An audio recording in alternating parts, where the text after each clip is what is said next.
Hey, what's going on, guys? Welcome to another edition of Study Crypto. Today, we are going to talk about, is Bank Teller crazy?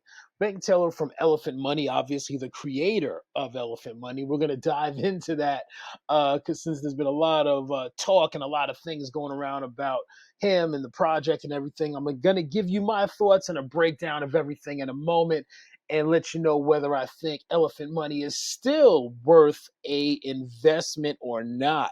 But before we get into that, please do us a big favor, hit that like button as well as that subscribe button and ding that notification bell as well if you find value in these videos. It really helps us out. And as always, this is not financial advice. I'm not a financial advisor.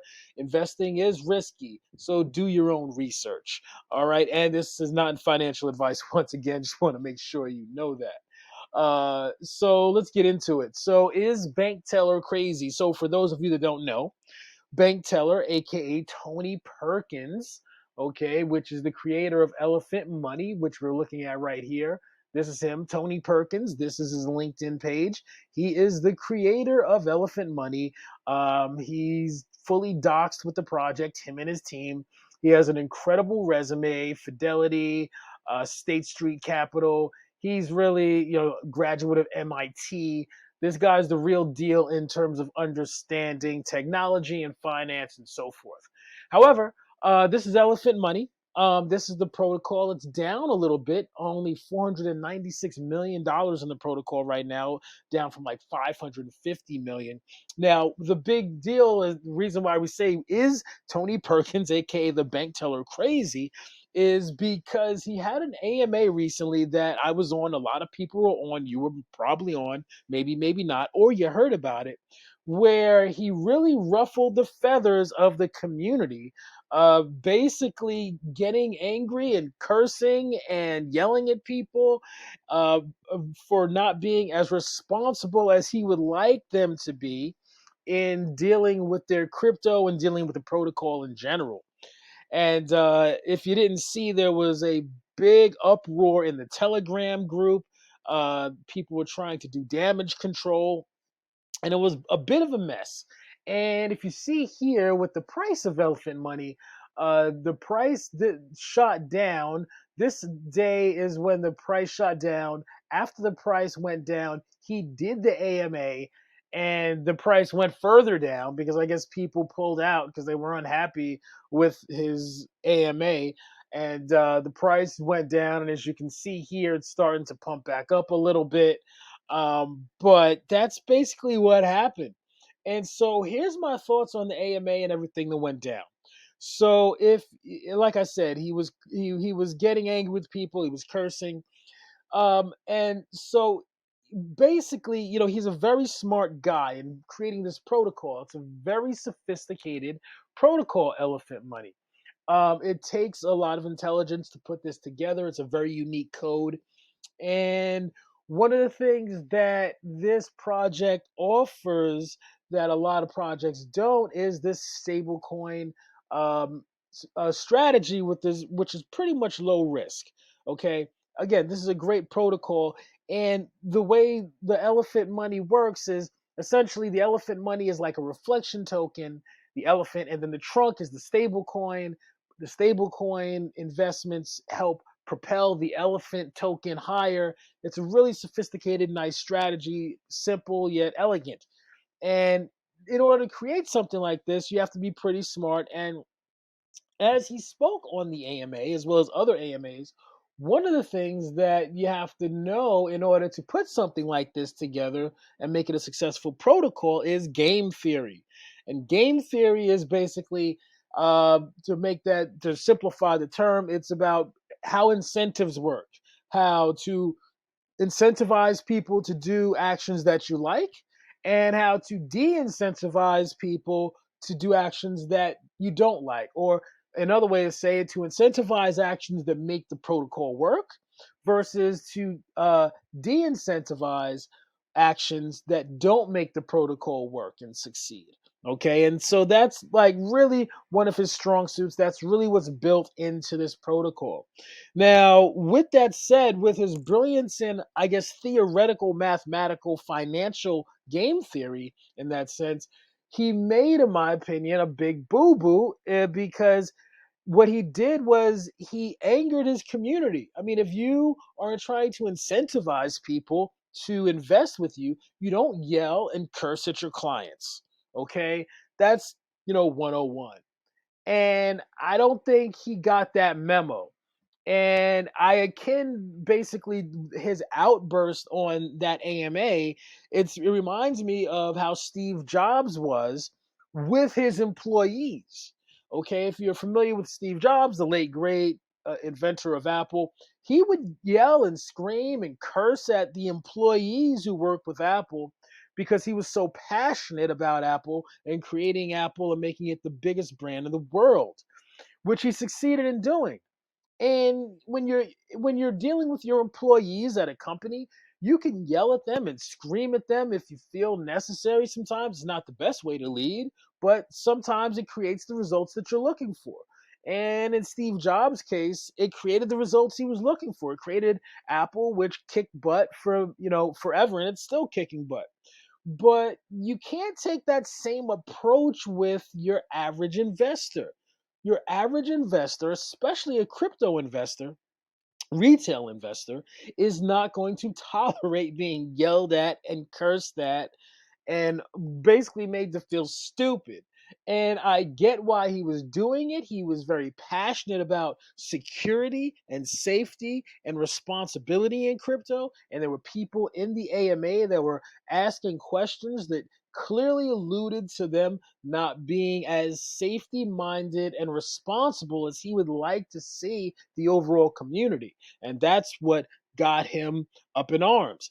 And he spoke out about it, but that's, in my opinion, not how you do it, because in the crypto community, you have, in my opinion, a lot more people who are sensitive, and in general, people who you don't want to yell at your clients. Clients don't want to be yelled at, and essentially, all the investors, the retail investors, all the investors are clients of the protocol. And so yelling at them is not going to turn out good, and they're likely to pull out money, which looks like they did. Again, if you look at the chart, it looks like there was definitely negative activity after that AMA. And so what's going to happen is they're going to pull out money, and that's bad.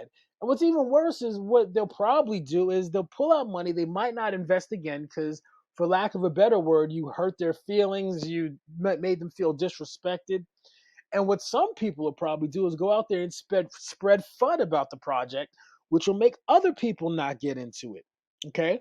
And so it's really a bad cycle when you create that kind of environment, when you yell at your clients and you piss them off and you make them not feel valued and you make them feel stupid. Nobody wants to feel stupid. Now, with that said, can Elephant Money survive the craziness that Tony Perkins, aka the bank teller, has done? And I think the simple answer to that is absolutely. Um, so, a couple of things. Before we get into how it's going to survive, there's a couple of things to consider. In this crypto space, unlike traditional finance, you have these intelligent people like Tony Perkins, bank teller, Forex Shark. These guys are geniuses at creating these monetary experiments that could be very profitable for everyone. But at the same time, they may not necessarily be the best spokesperson and have the best ability to speak to the public. They may be geniuses at putting together a marketing strategy, allocating capital the right way, spending ad dollars in the right places.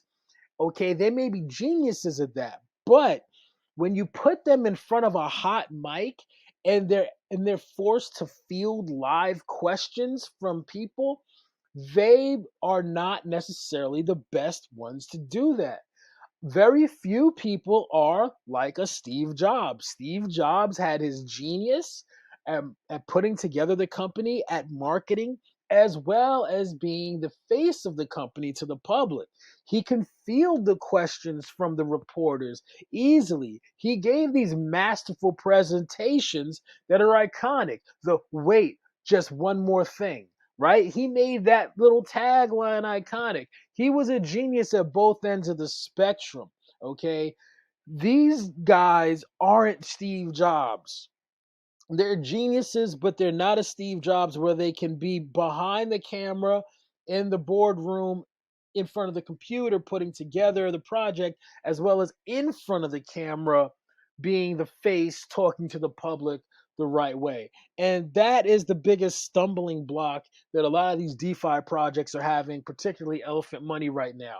A case in point of a situation where you had somebody who was good at that, but they were the face of a project that was falling apart is Daniele from Time Wonderland. He was really good at dealing with the public. Okay, he was really good at his marketing. He was really good at fielding questions. The problem was Time Wonderland, their mechanics at the time had just wasn't there to be profitable. It wasn't sustainable, and it crashed and burned. And then they had issues with Sifu and all this other stuff, and it just didn't work out. So he was good in front of the camera, but he didn't have the mechanism that he was promoting that was sound. Now, obviously, Wonderland is reinventing itself, and we look forward to see what it's going to do in the future. I use that comparison for Bank Teller because, again, he's good in creating these protocols, understanding economic game theory, but somehow I get it. He failed to miss that connection with real people, the game theory, the human psychology of dealing with real people. Ultimately, you don't yell at your clients. You don't yell and curse at your clients if you want them to continually invest with you, okay, and stay positive with the project. Now, with that all said, can this survive? Absolutely. Why? Because it's a sound project. The mechanics are there. The problem is it may take a little bit longer than expected to blow up and to do well and to succeed and to 10x and 100x and so forth, because if he stays the front facing force of the project, it may slow the project's growth down, but the project will grow. Now, with that said, the third part of this is it could actually still blow up rapidly, because one of the things that he mentioned that they're looking into is institutional money. Institutional money, institutions invest differently than retail. First of all, institutions have a lot more money. And what's likely to happen is if he gets institutions to start dumping money into Trunk to get these stable yields, once institutions start dumping money into Trunk, that's going to drive up Elephant. And once the institutions start driving up the value of Elephant, retail is going to jump on the back of the institutions and just go for the ride.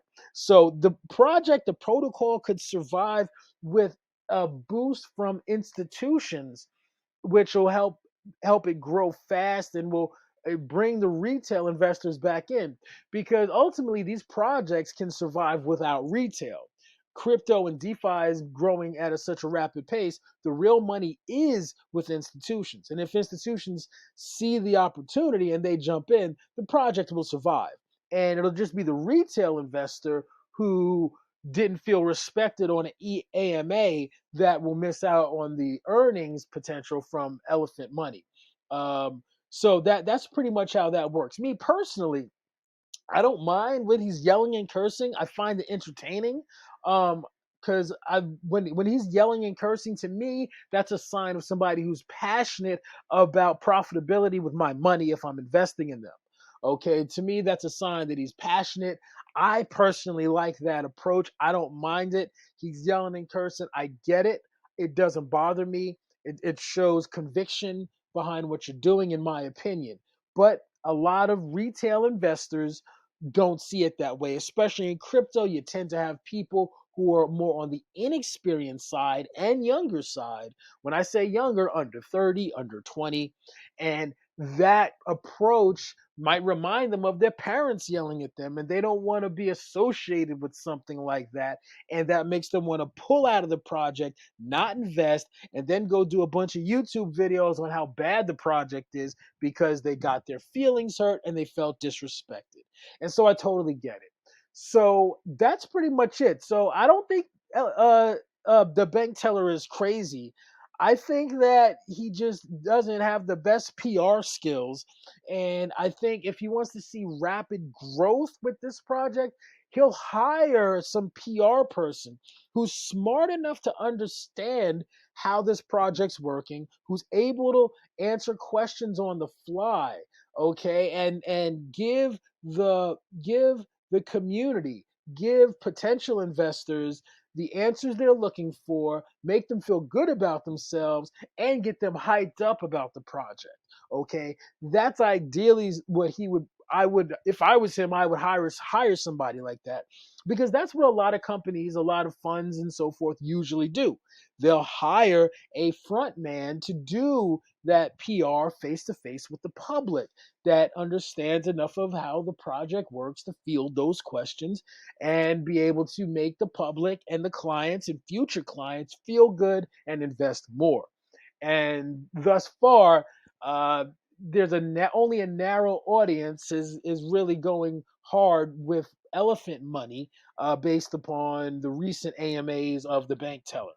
So that's pretty much it for this video, guys. So I don't think he's crazy. He's just not that skilled in marketing just yet, and hopefully the protocol finds a way to get there. Okay. And again, another example, Richard Hart from Hex. He's actually another perfect example of somebody who's brilliant, intelligent in building the protocol, and he's really good forward facing for the protocol, dealing with the public, dealing with clients, and being able to field questions, make people feel good, get them hyped up, and not piss them off and curse them out and argue with them on AMAs. So Richard Hart's a positive example of what a developer, founder, forward-facing person is should look like in terms of this DeFi space. So that's it, guys. Let me know what you think. Hit the like button, subscribe button, ding the notification bell. Talk to you soon. Hey guys, thanks so much again for viewing our wonderful video, and please don't forget to hit the like button and the subscribe button if you found value in this, and please ding the notification bell as well. Thanks so much. See you next time.